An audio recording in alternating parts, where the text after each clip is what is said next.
Um, my name is Trevor Zalkind. I am the WorldDenver YP board chair.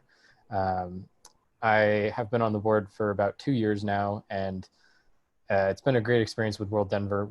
For those of you who are just joining in and for your first WorldDenver event, WorldDenver is a great organization. I like to consider them kind of one of the official State Department hosts for international delegations visiting Denver, as well as a kind of purveyor of cultural and worldly conversations. So we have a lot of networking type of events for those of us who are kind of global minded and want to get to know each other a little bit better in the Denver community, but then also want to expand our global ties internationally. Our YP program is brought on by a young professionals board. Right now we're about 6 people.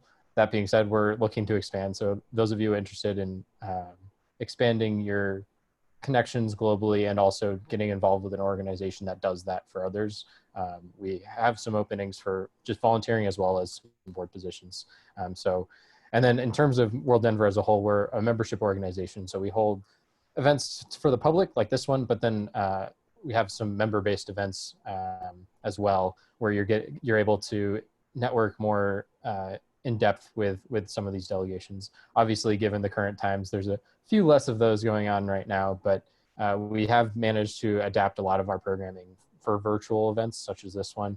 And there's a number of other events going on as well, virtually, including one that's upcoming about race and how that's being addressed by the State Department and abroad. And so there's a lot of great key figures there. And I know further along the line, we'll have some more information about that towards the end of the event. If you're interested in learning more, if you're a young professional, we have a young professionals rate. It's $50. And for 2020 grads, you actually get a membership for free for the first year.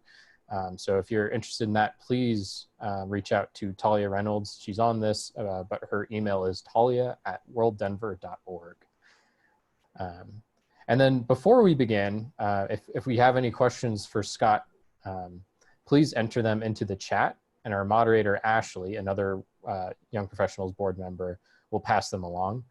We recommend also that you select speaker view over gallery view. So that'll be kind of your top right corner. You'll have the option to change that. And so you can see Scott and Ashley a little bit more clearly instead of everybody's smiling faces. So that being said, I will now hand it over to my friend and colleague, Ashley Dodge. She'll be our moderator for this evening, and she'll be introducing Scott as well. So thank you all, and please do enjoy the event.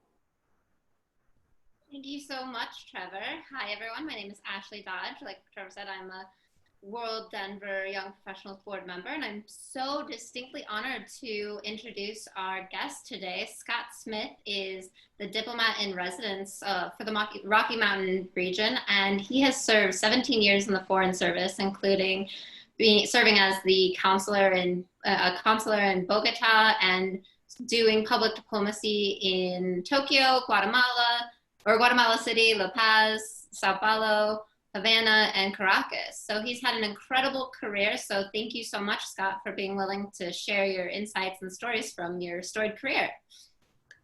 Let's begin. Sorry, go ahead. Oh, no, let's begin. I wanted to start off with a softball question because I heard that as a dog lover, I heard that you have been able to travel abroad with your dog. So I just wanted to kind of bust the stereotypes of it being a difficult career to also have those connections to travel with. So I was wondering if you could share some stories about that. Yeah, that's a really good question. Because I mean, I don't know, for those of you that have dogs, if you feel like I do, this is part of your family. And so the thought of uprooting every couple of years and moving to different places and having to find a place for that dog to be without me, like, no, I'm sorry, that's just a deal breaker. I would not do this job. I just wouldn't. And there's actually a couple of groups in the Foreign Service. We have an I think it's Instagram group called Diplomat, where we take pictures of our pets like all over the world with crazy, like, you know, there's pagoda back there, and here we are on the beach in Thailand, like all kinds of stuff. And so it's been good because I think that, you know, having your family. In my case, this four-legged guy that comes around with me, but your family as well, spouse, children, you know, if you have extended family that are considered part of your family and travel with you around the world, it's really, really important because, you know, if you take a look at psychology, some psychologists will say that there's about 5 super duper top stressful things in your life, which include changing jobs, moving. Those are 2 of the top 5, and we do those every 2 to 3 years. So it's a lot of stress. I mean, it really is. And so having the dog is actually something that's been great. One thing that I have really liked about having him with me, above and beyond, you know, just having the dog, is that wherever you go around the world, or at least in my experience, it's been the case that other dog owners that are out walking their dogs will very easily talk to you. It breaks down a wall. It's just sort of exactly like when you're at a playground, if you have toddlers, if you have kids, right? The parents are going to talk to each other because they're observing what the kids are doing. They're sharing kind of their experiences. Oh my gosh, I can't believe he did that. He's eating dirt. Give me a sec, I gotta go get him. The same thing with the dog. So I'm walking around the neighborhood and I get to know just the people in the neighborhood that I would have absolutely no reason to know otherwise. And so again, that brings an extra kind of sense of kind of comfort and belonging to the place where you are, because you start to build that community. So for me, it's been absolutely fantastic. He actually, I'm pointing down there because he's down there. I got him in Guatemala. And so he's been with me for 12 years now.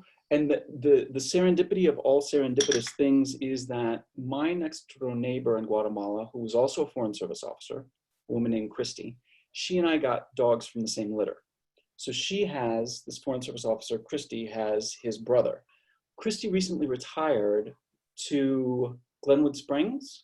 And so she's like a couple hours down the road. So for the first time, she's been in Iraq, she's been in Kuwait, I've been in Brazil and Japan. For the first time in years, I took my dog out to Glenwood Springs and he got to see his brother, Christy's dog, again. So it's really cool. Anyway, I can talk for hours about that. That's not what we're here for, but it's a good deal. It's doable. Anyone who's ever traveled with a pet knows kind of the challenges about airline travel and making sure that all the details line up correctly, making sure the vaccinations are up to date, making sure that you have all the documentation that you're going to need, especially if you're crossing a border. That it can be onerous, but it's doable. And we do it a lot. And it really makes things a lot more enjoyable. That's great. It also shows you that it's not a detached job. You can still have your own life, and it can even help you immerse yourself in the local culture, which is great. So one of the things I loved about meeting you for the first time was a story you shared with us about some of the VIP visitors you've had. So would you like to share a story about a time that you've had someone come through one of the offices you've been located at while you're stationed abroad? Yeah, so one thing about Foreign Service officers is that we like to talk. So I'm going to try to keep my comments as brief as I can, because I could go into great detail about this. But when you're part of the Foreign Service and you're stationed overseas, especially, you are part of the embassy team that is going to have to help coordinate the visit of any US government VIP that comes through your country. So that could be the president, the vice president, any of the cabinet secretaries, on down to lower levels in the Department of State, like assistant secretaries and deputy assistant secretaries. So you're always going to be, you know, part of your job is always going to be helping to organize these visits. And the further up the food chain you go, the higher level the visitor is, the more complex the visits are. You know, a presidential visit is bonkers, crazy town, but it's really, really cool. I did Obama's visit to Havana. And that was probably the highlight of my entire career. I could do a whole session just on that. It was great. But I think that for me, the biggest learning experience in terms of visits was my very first one. It was in 2002, I think it was in October. I had been in Bogota, Colombia for about a month. And Colin Powell, who was secretary at the time, was coming to Colombia. And so I don't know anything about it. Like, I can barely find the restroom at this point, right? Like, I've been in town a month. So you know how it is when you start a new job. Everything's new. There's a new organization. And I just get this email that says there's an all hands meeting for all American officers at whatever time. So I show up, and then I realize, okay, so the secretary is coming, and that means, as I learned through this meeting, that everybody's going to have to be involved. But I had no idea what we were getting ourselves into. And so I got my assignment, and my assignment was luggage. That was my assignment. That's all. Scott Smith luggage. Okay, I don't know what that means. I have no idea what that means. But then you start, I mean, it's very organized. These things are very well organized. And so the leader of the team that was dealing with administrative details would send emails to the sub teams, including my team, which was luggage. So I was the head of the luggage team, and I worked with like 10 or 12 Colombians on that team and a couple of other Americans. The issue with the luggage is that, you know, we can't have the secretary's luggage and the luggage of the people that are traveling with him just sort of willy-nilly handled by whomever, right? These need to be controlled. Specifically, there needs to be cleared Americans that are overseeing the entire thing. So the whole luggage portfolio is all about the logistics of the luggage. So what happens, you go through, I mean, for weeks in advance, you do these runs every day. Every day you do another dry run. You do it again, you do it again, you do it again to make sure that you know exactly how things are going to go. And what happens when the secretary lands in Air Force 3, I'm out on the tarmac with the vest and the big earphones, you know, to cover my ears, with the Colombian team and a couple of other Americans. We're the luggage team. And so the secretary comes down the staircase, is whisked off to whatever meeting he's doing with the rest of his party. And then we, the luggage team, are responsible for going underneath Air Force 3 and pulling the luggage out, placing it on embassy vehicles that have been pre-staged there on the tarmac, hopping in those vehicles, accompanying the vehicles to the hotels, and then making sure that the luggage is taken up to the secretary and the others' rooms. And it's all marked so we know exactly whose is which. And then on the way out, we do the reverse, right? So before the party departs to leave back to the United States, they drop their luggage with us. We take it down to the vehicles, which are staged downstairs at the hotel. The vehicles then go out to the tarmac and wait for Air Force 3 to show up on the tarmac, because it's probably not been staged right there at the airport. It's somewhere else, like in a military base or something. Anyway, so that's the deal. So the day that he was departing, like he got there, the luggage was fine. We threw all the stuff. We got to the hotel. Nobody lost their luggage. Great. Then when he was leaving, you know, we get up early in the morning. We go over to the hotel. We get all the luggage. We put it in the vehicles. We go over to the airport. And then there's all this time to kill, because we still have to be with the luggage while we're waiting for him to arrive and then the plane to take off. So we're sitting there waiting. And eventually, like, we got this call. Oh my, like, there's all this frenetic activity suddenly. There's just people like running around the tarmac, and it's just, you know, something's going on. And so somebody says, oh my gosh, he's ahead of schedule. He's getting here 45 minutes early. And so we're all freaking out, because holy cow, you don't want to be the guy who was just slowly loading the luggage. And oh, sorry, Mr. Powell, that you're going to be, you know, late for your meeting with President Bush because I was just dorking around over here on the tarmac and not paying attention. So we're freaking out. So we're putting the luggage, you know, we're running around. There's these big things like you have at hotels that move luggage. So we're running all over the place. And, you know, I've been on the job a month. Like, I know nothing, right? So I'm underneath the Air Force 3, and we're putting the stuff up, and it's this, you know, conveyor belt that takes stuff in. And all of a sudden, there's this tap on my shoulder. I don't know about you, but in my life, typically a tap on the shoulder has not been an indication of a good thing to come. No. It's typically something that's not so good. So I thought, what did I do? Did I lose something? Did I break something? So I turn around, and it was Colin Powell under the plane tapping me on the shoulder. And my eyes, I mean, what do you say? What do you say at that point? And so I just said, Mr. Secretary, that's all I could get out. I didn't know what to say. And he said, are you in charge of luggage? And I said, yes, sir, I am in charge of luggage. And he said, okay, I got a couple things I want to say to you. And then I thought, oh my God, here it goes. Like, what did I do? I'm in huge trouble. I'm going to get fired. I'm going to have to look for another job. Now, pardon my language, because the language is about to get a little bit harsh, but this is exactly what he said to me. He said, I've got two things to say to you. He said, first thing, you have the shittiest job in this whole mission. Like, all you do is worry about the bags. Right. That is really shitty. And that's what he said. That's a really shitty job. And he said, but the second thing I want you to know is that I truly appreciate the work that you're doing. You people very rarely get any recognition whatsoever because you're here under the plane. But I know what you're doing, and I'm very thankful for what you're doing, because without what you're doing, this visit couldn't happen. And so thank you very much. He then, for those of you that have had experience with the military, you know that commanders and admirals and all kinds of VIPs have these coins that have like the seal of whatever it is that they're doing, or the mission is stamped on it. So he called all of us together, the 13, 14 of us, the Americans and the Colombians, to take pictures with him underneath the plane. This all lasted just a couple minutes. It wasn't long. He gave us each a coin. And then, you know, we got the rest of the stuff done. He took off, and that was that. But what that for a first experience in the Foreign Service taught me a huge, huge lesson. Because me as the new guy, low person on the totem pole, just those 2 to 3 minutes with the boss completely changed my perspective. It motivated me like nothing else has ever really motivated me. It was an amazing experience. So that's one lesson that I took. When you know that people are doing good work, it's really important to help them not only understand that you recognize the work that they're doing, but help them connect the dots to why it matters. The fact that the secretary could not be doing any of his meetings without the stuff that he needed, which also included papers and things like that, it really makes you feel good, because it's like, yeah, I'm not just the luggage guy. I'm part of this whole thing. So that was just one example of a VIP visit.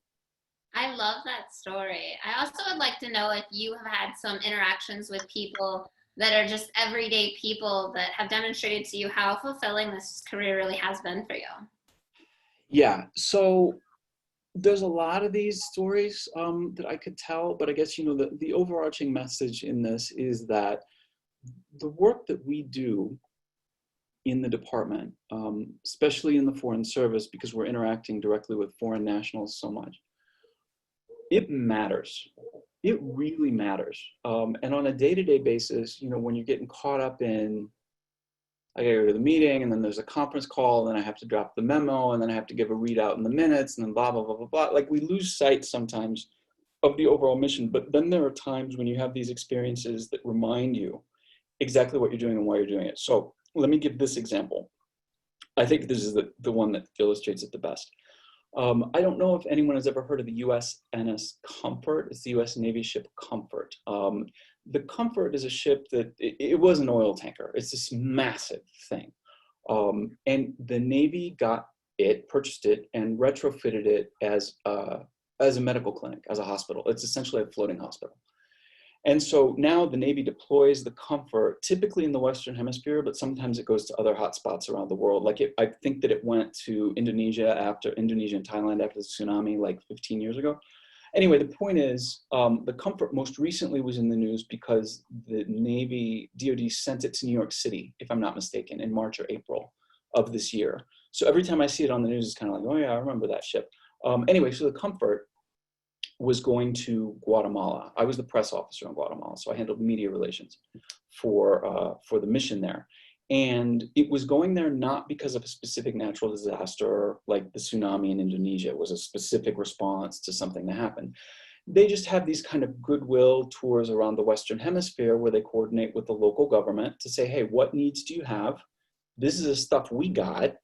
Would that be of use to you? Obviously, we're never going to go to a country that says, no, we don't need you guys. I mean, we don't just barge in. But in coordination with the local government, if they're interested, then we're happy to do it. It just so happened that at that point, the Comfort had been fitted with like these crazy, like advanced, like they could do surgery on eyes, which is, I don't understand this.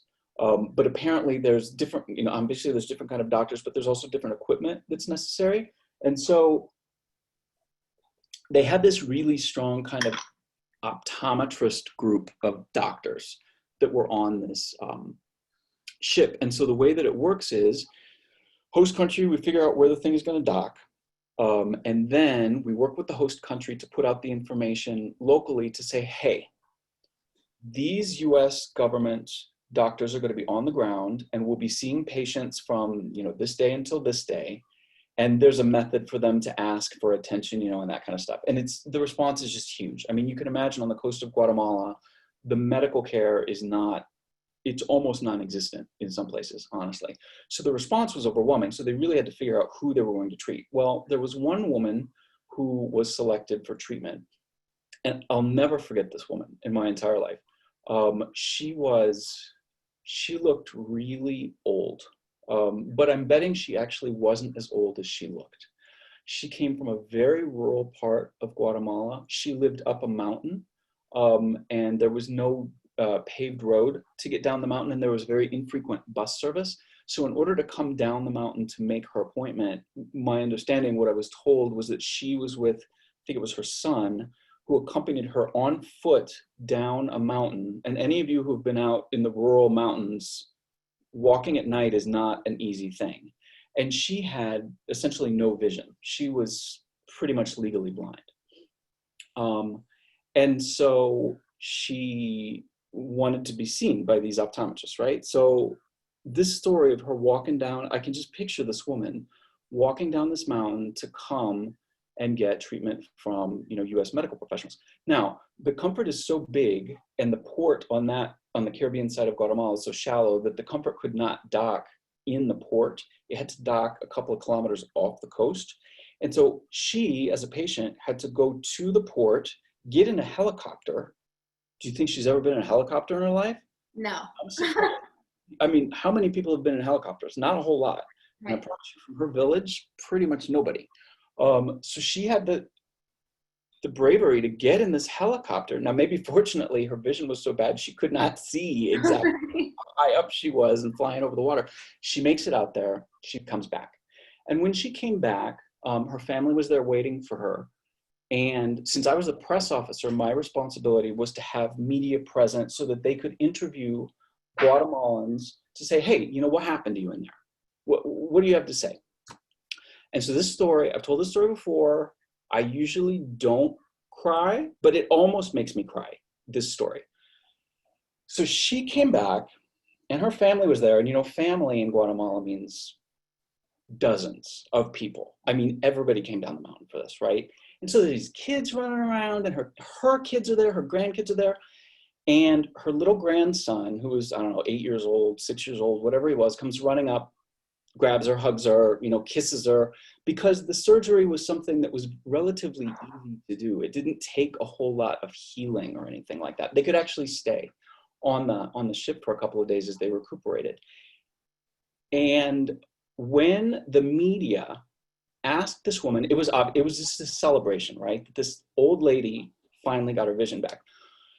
When the media asked her what she had to say about this whole experience, she said, I cannot thank these people, the gringos, enough, because they made it possible for me to see my grandson's face for the first time. Oh my goodness. I almost lost it. Like, I almost lose it sitting here in my apartment in Denver, right? This is the work that you do. This story happened to come out at roughly the same time that the Abu Ghraib photos were coming out. So you can imagine, as the press officer, the conversation that's going on in the media about these evil Americans, Abu Ghraib, look how horrible they are, completely crushed by this simple story of a woman who was helped by nothing more than a super routine surgery that we offered. Amazing. And so this is the kind of stuff that we do. That's our job. Speaking of warm and fuzzies, we have a popular demand of a question. It looks like many people have asked to see pictures of or view your pup. Are you able to angle your camera or pick your pup up? If I can. So can you see him? I think I'm gonna have to unplug the thing. Oh, no, it's okay. It's okay. We'll look for, oh, there we go. Oh, that's it. Yeah, he's the guy. So we're down in the Rail Yard Dog Park every afternoon if anybody wants to come down. Oh, that's great. Fantastic. Well, it looks like you have touched on a couple different aspects, whether it's diplomacy or media relations. Do you have any other recommendations of skills that are necessary that you've leveraged, particularly service? I know that you've mentioned that service is a big component. Yeah, I mean, one thing that I would really, really encourage people to take on board if they're thinking about this job is that In my experience, I've met a lot of people who have this image of, diplomats or foreign officers being some like super special, super smart, super elite, super best school since, kindergarten, exclusive type of person. And that's not the case at all. Our intake process to do this job is just through a testing process. And you can find this stuff, I'll share this information with you guys later, but at careers.state.gov is where all of our information is. So long as you get through the testing process, we don't care where you came from, we don't care what your educational background is, none of that matters. And so I bring that up because I have this sense that there is some self-selection that goes on when people are thinking about the Foreign Service. They look at, and not just the Foreign Service, I think in life in general, right? You look at something that you see as just completely beyond your reach. It's unattainable. And you just discount yourself and say, well, I could never do that. Don't. Just stop right there. Because the Foreign Service, you got to show us you're good. You got to show us you got what it takes. But so long as you have that, we don't really care. I grew up on a farm in Indiana, in a town of fewer than 1,000 people with no stoplight. The farm's been in my family for hundreds of years. The expectation was that I would be a farmer. We were extremely, I shouldn't say extremely, we were not well off. I got free lunch in elementary school. I remember distinctly having a different color lunch ticket from the other kids because my lunch was free, which is just humiliating. And I can't believe they ever did that to children, but they did. And I do this job. So if I can do this, as long as you have what it takes, you can do it too. In my bio, I say that I waited tables. This is getting to answer your question. Throughout my college and graduate school in order to help pay for rent and stuff like that. Honestly, service industry stuff, if you deal with customers, be it in a store, be it in a restaurant, be it in a hotel, be it through sales, a lot of those skills really, really come in handy because you're trying to manage a situation that isn't always going as well as you would like, get something out of it, keep emotions under control, give people what they want. That's a lot of that stuff is what we do. So don't ever let anybody tell you you can't do this because you can. And don't think that your experience isn't relevant. I waited tables for 6-8 years of my life. And believe me, I draw on those skills all the time. Are they also looking for people who've had graduate school experience, or can you go straight out of undergrad?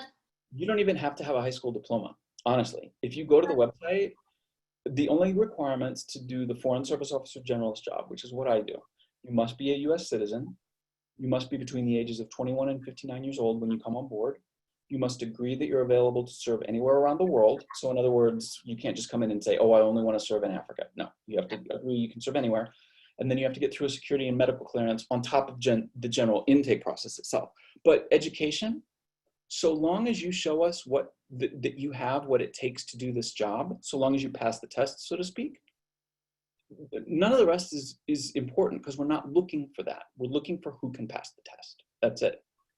And you can't pick your country, but you also can't pick your administration that you serve for. So what are the ways that you navigate that as a Foreign Service officer? This is a really good question. And this is something that people really need to think about when they're thinking about the Foreign Service, because your job as a Foreign Service officer is to represent and advocate for the foreign policy of the current administration. And administrations change. Guess what? That's how it works. And when administrations change, policies can change. So, if you think that you're going to come in the Foreign Service and only work for Republicans or only work for Democrats or only work for, I don't know, an administration that's pro-life or an administration that believes whatever, sorry, this is not the job for you, because your job is not to tell the rest of the world what you think and what you believe. There are different jobs for that, and you should look at those if you feel very strongly about issues. So one example that I give is, again, from Guatemala when I was the press officer. It was the transition from George W. Bush to Obama. And this is a hypothetical, it didn't actually happen, but just to illustrate the point. Let's say, I don't know when Obama was inaugurated, January 20th or whatever. Let's say on January 19th, last day of the Bush administration, let's say a Guatemalan journalist calls me up and says, hey, Scott, I want to do an interview with you, TV interview. We're going to stand outside the embassy. We're going to videotape you and we're going to record you. And we're going to talk a little bit about foreign policy. Okay. Under George W. Bush on January 19th, if that reporter asked me, what does the US think about supporting development organizations who include family planning as part of their programs? Will the US government support that? My answer would be unequivocal. Absolutely not. That is not what we do. We do not believe that that's part of blah, blah, blah, blah, blah, whatever. Journalist goes home, drops his camera and his videotape, because back then it was still videotapes, in the river. And he says, calls me up the next morning, right? The day that Obama's inaugurated. Right. Says, hey, Scott, bad news. Drop my camera in the river. Still need this thing. My editor's all over me. Can you do exactly the same interview? Sure. Comes back 24 hours later. Asked me exactly the same question. So what about this, family planning as part of a development organization? My response would be, absolutely, positively, we will not discriminate against specific organizations based on that. Family planning is a very personal choice, but at the same time, it plays an important role in the developing world. Diametrically opposed. Right. It's not about what I think and believe. It's about what the administration's policy is. Now, there are people who've resigned the Foreign Service because they feel so strongly that what the administration is doing is wrong that they cannot square that circle in themselves. And that's completely fine. That's totally fine. The important thing is for you as a person to recognize where your line is. And recognize that there are going to be times that as a Foreign Service officer, you're going to have to advocate for things that you just don't believe in. I mean, can you name a single person in your entire life that you have ever agreed with on every single thing? No way. No one. Let alone a president of there's no way. It's just not going to happen. So you have to make sure that you can figure out how to do that and still be okay with yourself. For those that can't, they either don't join or they actually have resigned. Have some diplomats kind of set the tone for their offices? I know that when I was in Norway studying abroad during the 2011 terrorist attacks, the ambassador came to visit us and speak with us. And he was very upfront about the fact that he was a political appointee. So does that kind of set the tone of whether or not they're a traditional foreign service track or, the 1/3 that's pretty much a political appointee? It can, yeah, I mean, it can change. It definitely has an impact. It depends on where you are in the embassy, like what your job is as to exactly how it will impact you. The closer you are to the ambassador, the higher up in the embassy you are, the more it will impact you. Because if a political ambassador comes in who has never done diplomatic work before, and you are the senior political counselor, the political advisor to the ambassador, that ambassador is going to be leaning very heavily on you to help that ambassador understand how to do her job or his job, right? Whereas with career ambassadors who come in, they've already served decades. They understand how the embassy works. So that's one dynamic that you'll really see play out.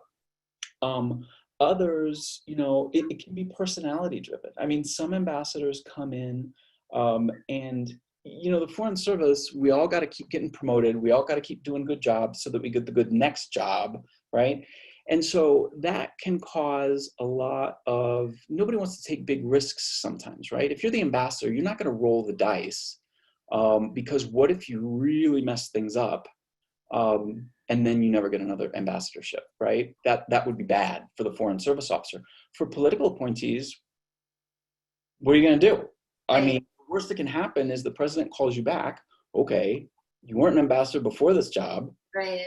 How long are going to be after? So they can do things that are a little bit more, they can push the envelope a little bit more, which I think is kind of interesting. It's an angle that makes things, it spices things up a little bit at the mission. So yeah, it has an impact, but it really depends on how it plays out. It depends on the person. That's awesome. We have a question from Kevin. It looks like he wants to know if you've personally disagreed with anything, but it kind of sounds like you a bit gave that answer. Did you want to explore a little bit more about anything where you're like, maybe gave you pause or like any kind of moral? Yeah. Sure. I mean, fortunately, I've never been in a situation that I felt was like an absolute moral conundrum. Like I've never been placed in a situation like that. So that's fortunate in that sense. But I mean, just the example of Guatemala, right? I gave two different answers to the same question. I promise you I agree with one of them. I can't agree with both of them by definition. So yeah, I will tell you that there was a big exit in 2003 around the time of the Iraq War. There were a lot of diplomats who said, look, absolutely not the right thing to be doing. Not done correctly, not correct because it's not correct to go to war, whatever reason. A lot of people did end up leaving in 2003. So, there are peaks like that, but then, those are really isolated incidents. They don't happen every week, every month, or even every year. Sometimes in an administration, but it's not something that happens all the time. So yeah, we all have to do it. Yeah. Sorry. As a majority of the people tuning in today are young professionals, I was wondering what kind of insight you could give about the career trajectory. Is there a lot of, I guess, grunt work at the beginning and maybe not a path for growth, or are there vacancies that kind of open those things up? Yeah, it's a good question. And it's really difficult to predict exactly how things are going to play out because there are so many variables that come into play in our staffing and stuff like that. Let me just give you a really concrete example. So there's this guy Brennan that was in my orientation class, and his first tour, he was like 20. He was young. He was like 23, I think. He was right out of undergrad and joined the Foreign Service. His first job was as, I think, the deputy political officer in Sierra Leone at the embassy there. So Sierra Leone, pretty tough gig, right? The way the hierarchy worked at that mission was that the ambassador's on top, the deputy chief of mission is next, and then the political officer was third in line. So if the ambassador was gone, the DCM was in charge, or if the DCM was gone, the political officer would move up, and then if the ambassador was gone, the political officer. Anyway, point is, something really wacky happened. Like somebody was rotating out, and then somebody got super sick, and then something happened to somebody else. Right. And so all of a sudden, the three people that were in line to be the president's point person in Sierra Leone left. Just wow. left, all at once. And so all of a sudden, Brennan, 23, just out of UVA undergrad, been in the Foreign Service 15 minutes, is suddenly the primary representative of the United States in a country like Sierra Leone, where he would be the one, if there were a crisis, if there were an earthquake, if there were an Ebola outbreak, something like that, he's the one that's going to get the call from the secretary, from the vice president, or the president. Well, he didn't predict that was going to happen. I don't think he was realizing that when he was trying to figure out where to go for his first tour, but it did happen. So when you serve at smaller places, especially, you can be a bit of a bigger fish in a smaller pond. The flip is when you serve at really, really big places, you're not going to have a huge portfolio, but you're going to get much more specialized knowledge in what it is that you're doing because it's going to be much more focused. There's going to be a larger team working on things. Whereas at small embassies, you're going to have to be the jack of all trades. So there's no specific path. You do have a certain amount of influence over where you go, and by extension, what languages you study, all that stuff. So there's no really clear way to say it. You just kind of got to come into the Foreign Service and see how things play out. But suffice to say, like, no matter what, these jobs, this is responsibility. Like, this is real responsibility. He's the president's representative. Are you kidding me with this? Right. That's why we have a rigorous intake process.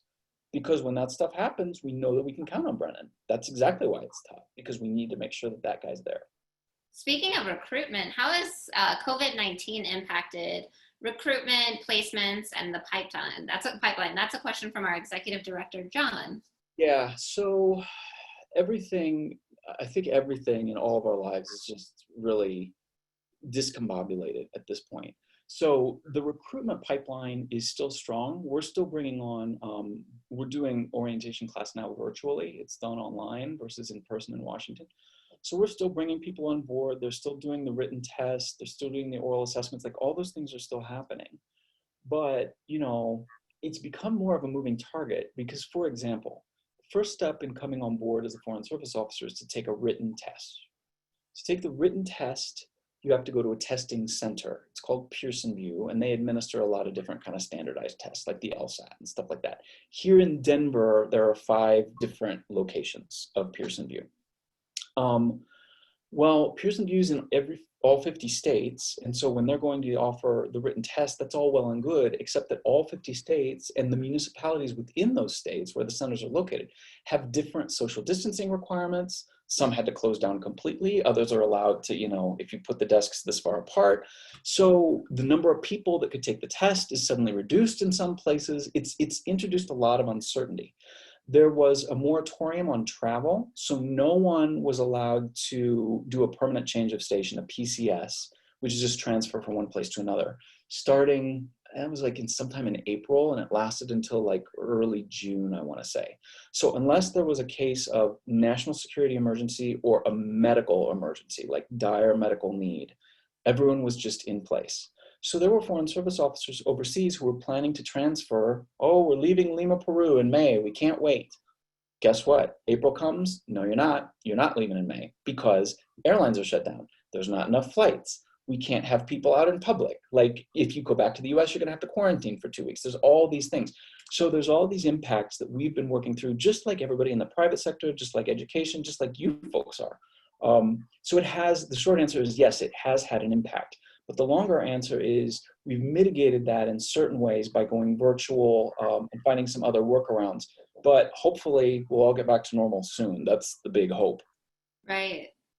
Are you able to share some resources, study materials, or any kind of an overview that you have about preparing for the test, the Foreign Service Officer test? Yeah, so what I tell people is, like, you got to realize that the Foreign Service Officer test, and I say this I hope this doesn't sound obnoxious. It very well could, but that's not the intention. That's not the spirit.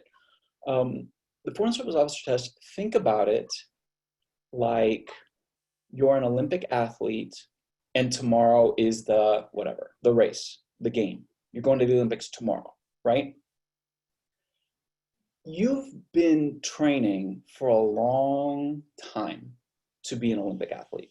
You didn't just get a whim 14 weeks ago and say, hey, you know what? I think I'd really like to get a gold medal in alpine skiing. That would be really good. I think I'm going to start training. Sorry, it's a bit late. Not going to happen. Sort of the same thing with the Foreign Service. In the Foreign Service, what we're looking for is people who demonstrate specific characteristics or attributes, which we call the 13 dimensions. These are things like strong oral communication skills, strong written communication skills, intercultural adaptability, the ability to think outside the box, quantitative analysis capability, things like that. You don't learn those 13 things in the 10 weeks before the test. If you do, that's great, and you probably should come on board immediately. But I'm the person that can. And so that's why I say I don't mean that to sound obnoxious, comparing it to an Olympic athlete, but it's the best thing that I can think of to help people try to understand, like, you've been building on this for your whole life.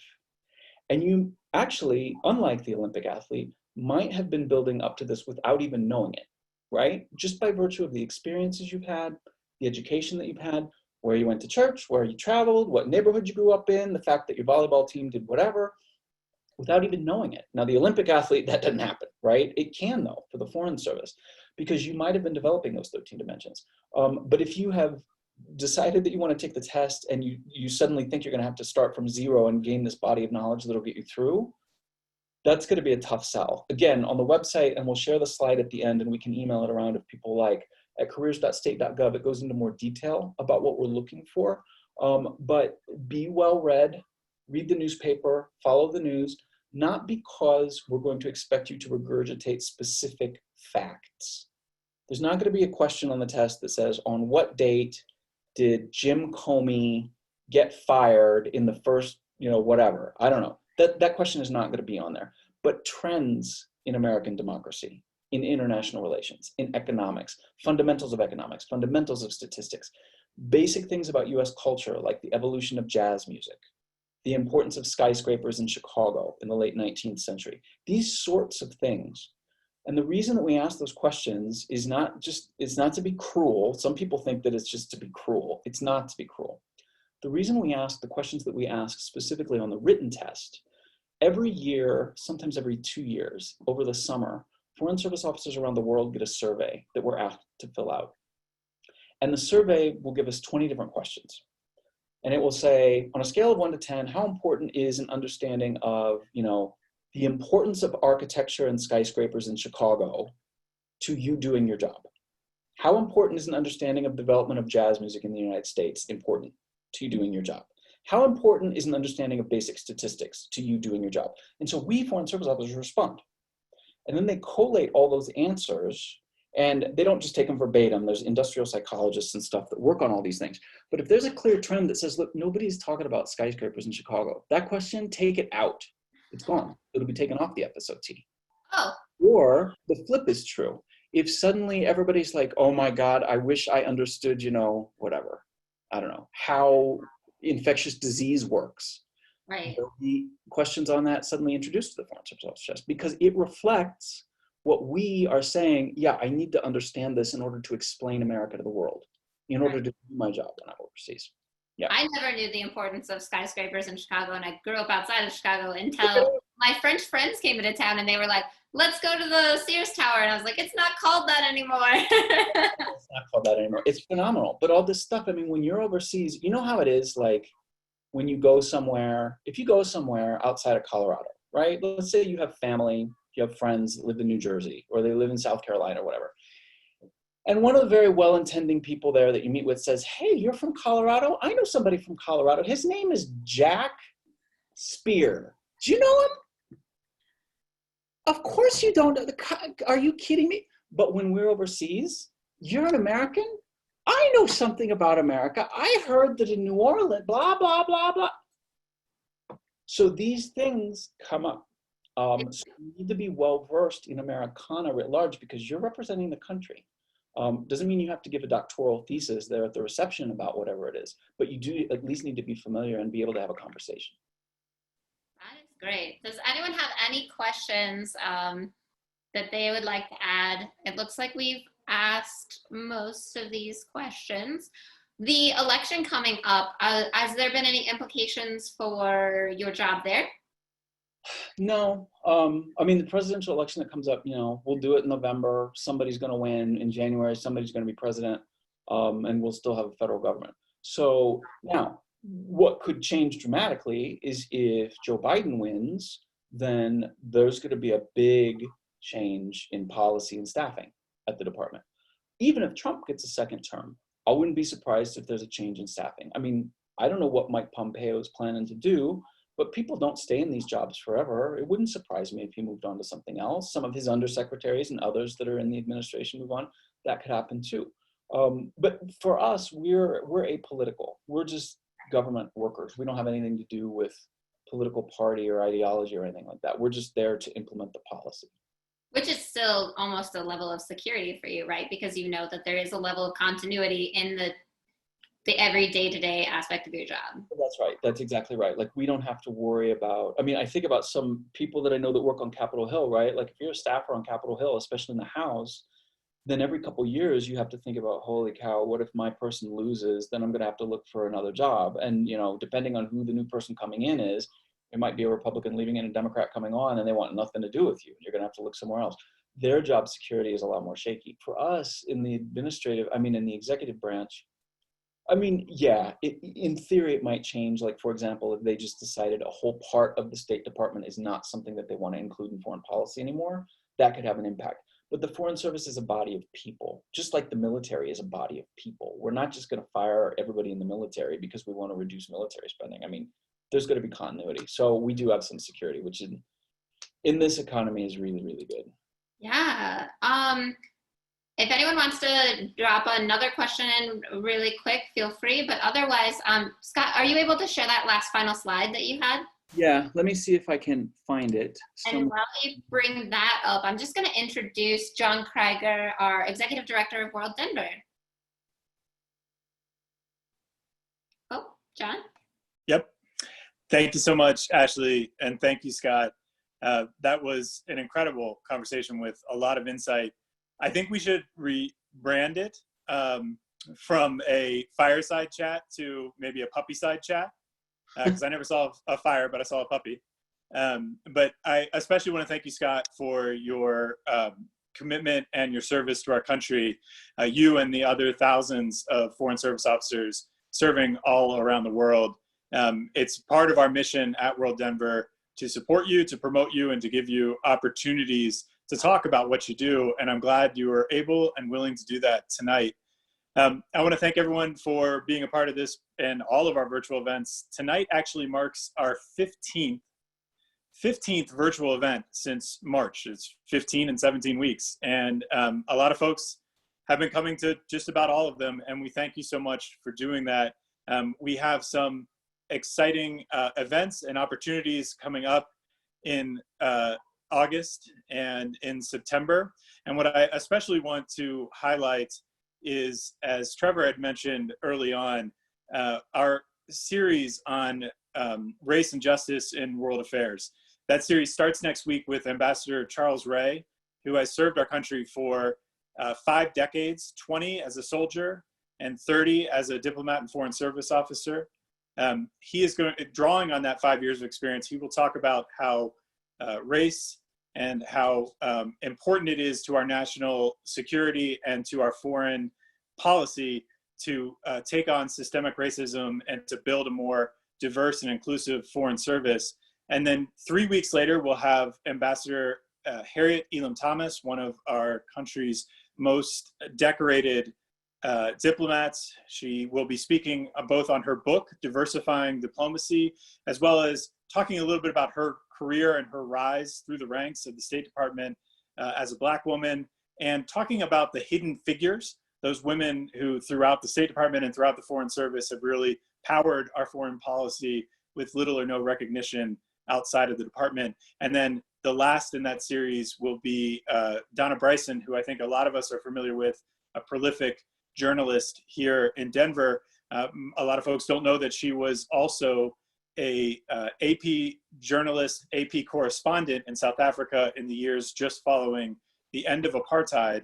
And she will be speaking a little bit about that time in South Africa, also speaking on her book, an award-winning book called It's a Black-White Thing, which specifically talks about one university in South Africa and how they handled cultural change, reconciliation, and restorative justice. So I hope that you all will join us. We have made those events free and open to all, so please help us spread the word about those. And finally, as Trevor said, we are a membership organization, and membership is what powers us. So I thank you all for your membership, and I encourage you, if you're not yet a member, to join. For those of you young professionals, as Trevor mentioned, it's a $4 a month, essentially about a latte a month to become a member and to get access to the networking and to this community of globally minded people in Denver. And we hope you'll join us. And for those of you who are 2020 graduates, you can get in this year and just join for free by contacting Talia. I think her information was in the chat.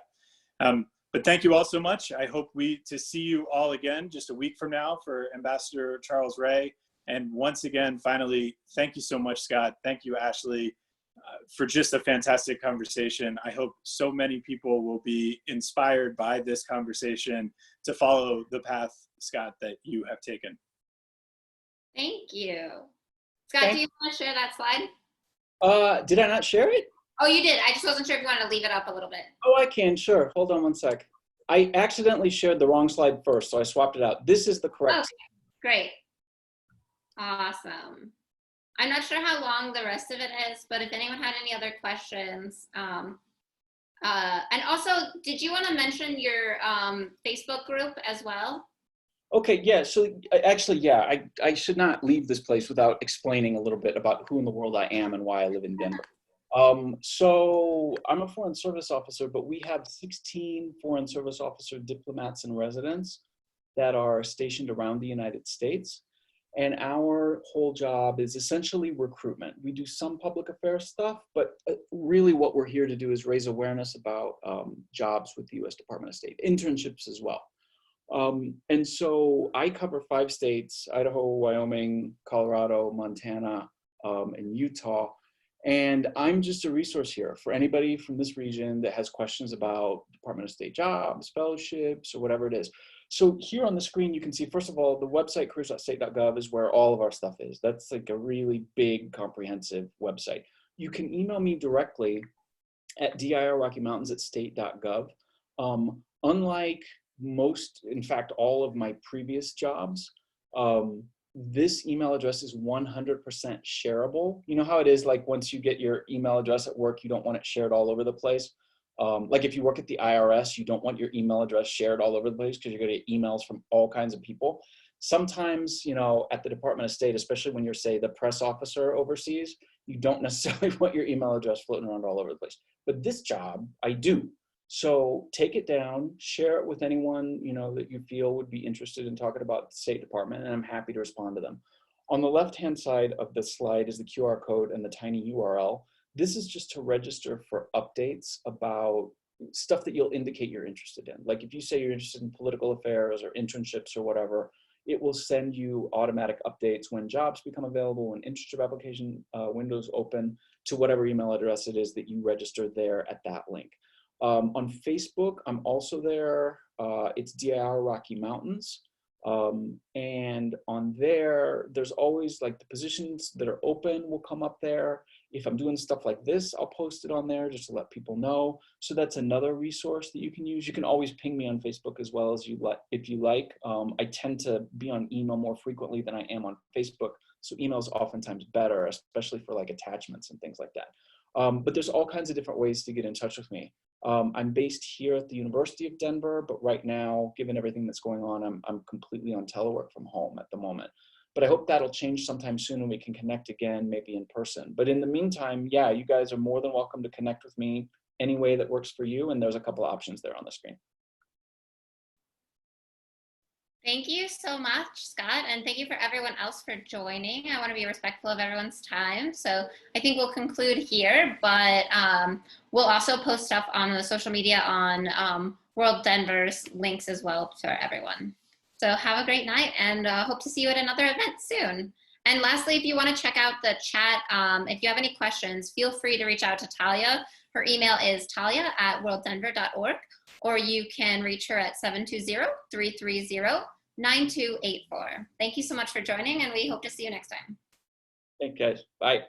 Bye.